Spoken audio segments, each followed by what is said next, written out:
The jinn have a very unique power, which is truly bizarre, and physicists who are Muslims should really marvel at this. From the story of Sulaiman and Sheba, and that is the power to transform matter into energy and back into matter again.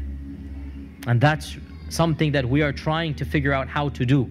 E equals mc squared. Energy and matter are related, we know this. And the jinn have the power to do this. How do we know this?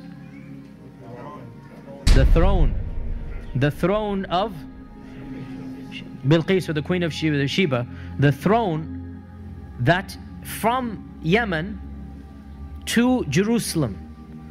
قال عفريت من الجن.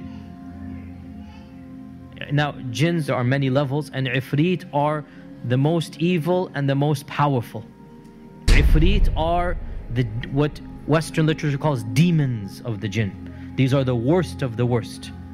So the ifrit said, I can bring you the throne before you even stand up.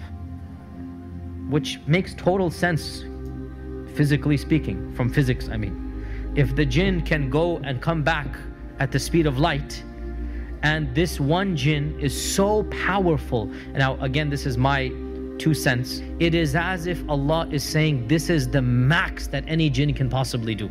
Because Sulaiman had control over all the jinns.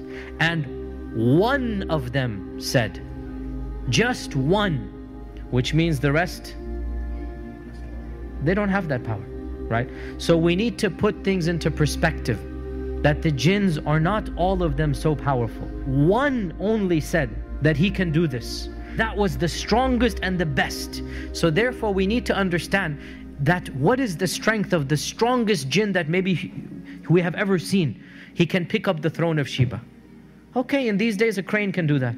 I'm just saying, right? It's not as if the jinn can pick a star up or the moon. It's a physical strength that we can understand. And what was supernatural for us was what?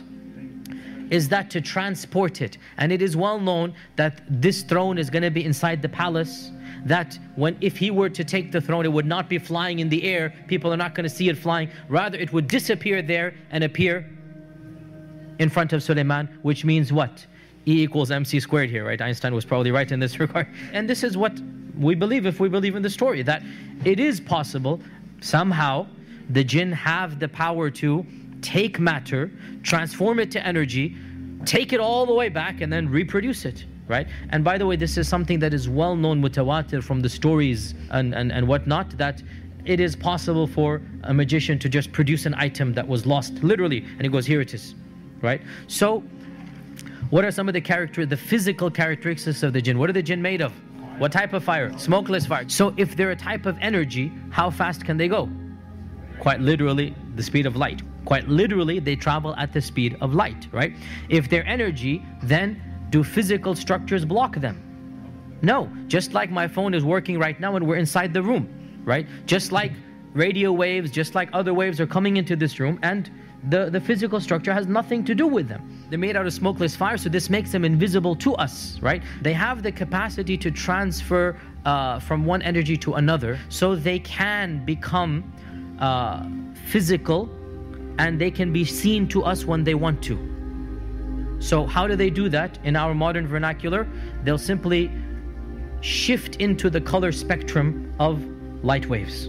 What is the only energy that we can see, I should say? It's a very small window, the colors of the spectrum, right? So the jinn have the capacity to just move their energy into that level, if you like, and they can then appear to us. They have the capacity to project their voice so that we can hear the energy of the sound, but it's all energy. So they are invisible, and Allah says in the Quran, إِنَّهُ يَرَاكُمْ هُوَ وَقَبِيلُهُ مِنْ حَيْثُ لَا تَرَوْنَهُمْ. Iblis and his tribe can see you from places you cannot see them. So in this regard, they have the upper hand. They can see you and you cannot see them. They can make their presence known to you. You don't have any clue where they are or not.